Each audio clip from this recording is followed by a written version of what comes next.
ஹன்யாயில் செவ்வாய்க்கிழமையன்று நகைக்கடையில் நிகழ்ந்த கொள்ளையில் சம்பந்தப்பட்ட மலேசிய பிரஜை என நம்பப்படும் நபரை தாய்லாந்து போலீசார் தேடி வருகின்றனர். 61 வயதுடைய அந்த ஆடவர் காலை மணி 11:50 அளவில் பிளாசா ஹன்யாயில் உள்ள நகைக்கடையில் வாடிக்கையாளரை போல் நுழைந்து தனியாளாக நகைகளை கொள்ளையிட்டுள்ளதாக வட்டார போலீஸ் தலைவர் லெப்டினன்ட் ஜெனரல் பியாவாட் செலம்சி தெரிவித்தார்.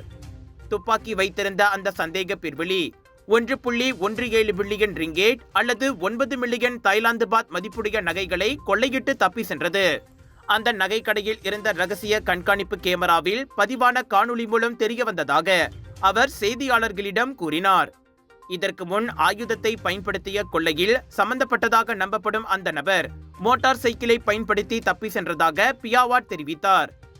கொள்ளை நிகழ்ந்த நகைக்கடையில் இருந்து சற்று தொலைவில் அந்த சந்தேக பேர்வழி பயன்படுத்திய மோட்டார் சைக்கிள் கைவிடப்பட்ட நிலையில் கண்டுபிடிக்கப்பட்டதை தொடர்ந்து அந்த மோட்டார் சைக்கிள் தடயவியல் பிரிவுக்கு அனுப்பி வைக்கப்பட்டுள்ளது.